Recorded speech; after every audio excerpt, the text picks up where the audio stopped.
justamente con Alicia, que ya está con Paola del Carpio. Porque viene, amigos, te lo cuento facilito con la gran Paola del Carpio, quien siempre nos ayuda a entender un poco los temas económicos, la coyuntura, lo que impacta en nuestros bolsillos y en el bolsillo del país. ¿Cómo estás, Paola? Muy buenos días. Hola, Alicia, buenos días. ¿Qué tal? Sí, bueno, este sábado celebramos el Día del Campesino y es un buen momento para que evaluemos cómo le está yendo al sector agrícola, que de hecho lamentablemente, entre todo lo que estamos viendo, lo que hemos visto, las lluvias, los fertilizantes que hubo el problema de los fertilizantes del año pasado, las sequías, que el fenómeno del Niño pues es un sector en crisis y además con mucha vulnerabilidad del lado de sus trabajadores. Así es. Entonces revisemos un poco la información que nos has traído, porque que yo creo que primero hay que saber de cuántos peruanos estamos hablando que se dedican al sector agrario. Son más de 4 millones de peruanos los que se dedican al trabajo en el campo, al trabajo en el sector agrario. Y hay algunas regiones, eso es el 25% más o menos de los trabajadores. ¿Están incluidos ahí, por ejemplo, el sector agrario exportador? Sí, pero es mayoritariamente pequeña agricultura. Más del 90% o sea, estamos hablando de pequeñas parcelas. Local. Sobre todo va al mercado interno. Sí, perfecto. Sobre cuéntanos, ¿cuáles son las regiones?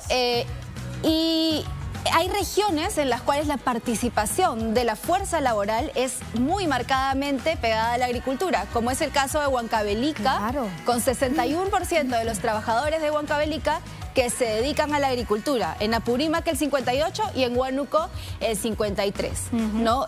Si bien a nivel nacional estamos hablando de un cuarto de los trabajadores dedicados a esta actividad, en estas regiones es muy importante esta actividad. Es base, ¿no?, de muchas familias, es base de trabajo de muchas familias. Entonces, si le va bien o le va mal a esta actividad, al final repercute en los ingresos y en la calidad de vida de estas familias. Y permítame hacer una acotación, Paola, porque justamente son 3 regiones donde no ha habido un mayor crecimiento económico en los últimos años. La pobreza en estas regiones es bastante elevada.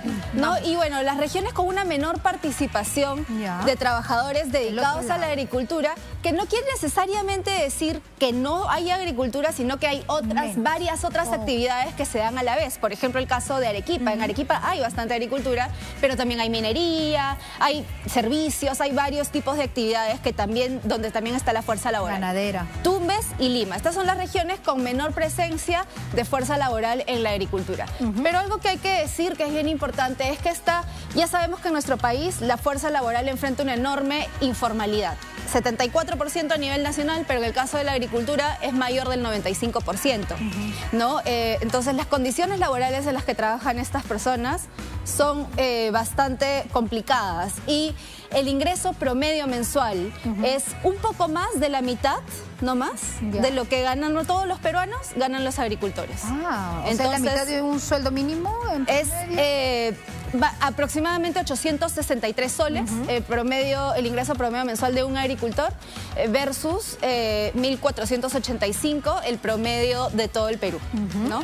Entonces, para el 2022, ¿no? Entonces, es un sector que por sí ya tiene problemas desde antes, pero ahora tiene más problemas por lo que veníamos hablando del tema climático, ¿no? ¿Qué es este gráfico? 2020? Este gráfico en general lo que nos muestra es cómo se ha ido moviendo el PBI o el valor de la producción del sector cada año, ¿ok?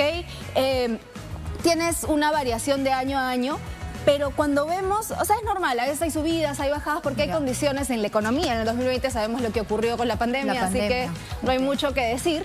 Pero el factor climático ahora nos está jugando muy duro, porque no solamente ya se preveía una bajada hacia diciembre del 2022, que tuvimos ya la sequía, sino que se ha revisado a la baja ya varias veces. Que decíamos, el sector va a crecer 2.4% este año. Y la última proyección dice que solo va a crecer 0.4, prácticamente no va a crecer. No va a crecer mucho. Y si lo vemos, ya dejando de lado el cuadro, si vemos qué pasó entre abril del 2022 y abril del 2023, la producción del sector ha caído en 20%. Es una caída brutal. ¿Cuáles han sido los principales factores? Detrás de eso, sobre todo, cuando tuvimos el tiempo de sequía el año pasado, se retrasaron algunas siembras, tuvimos el problema de los fertilizantes, recordarás que los precios volaron, lo hemos conversado aquí varias veces, y que lamentablemente la gestión pública no supo manejarlo adecuadamente, y luego por supuesto este año hemos tenido problemas con las lluvias. Ajá. Entonces, ¿qué significa eso en la práctica para los agricultores y para nosotros que consumimos? El 70% de los alimentos que nosotros consumimos viene del agro, entonces tenemos mucho que agradecerle a estas personas, ¿no? Claro que sí.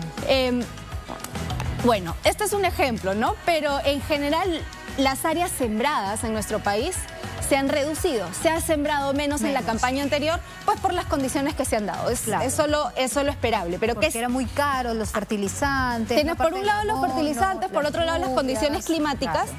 Entonces tienes, por ejemplo, vamos a ver la papa, ¿no? Ahí se ha sembrado menos, 7% menos de área sembrada de papa. Pero no solo es un tema de cuánto he sembrado, sino de por lo que siembro, cuánto me sale. La productividad del suelo también ha caído porque estoy usando menos fertilizantes. Entonces, siembro menos, obtengo menos.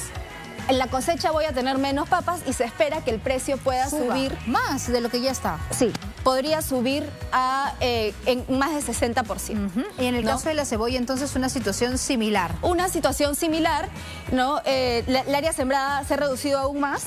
La productividad también se ha reducido, un poco menos, pero también tenemos el problema de que subiría el precio. Y estos son solo dos ejemplos. Pero o sea, ha habido monitoreo de varios productos. Varios. Ha habido una caída bien importante en la siembra, por ejemplo, de quinoa, de arveja, de trigo, de varios productos que el agro nos produce. Entonces, ¿esto qué significa, Alicia, en la práctica?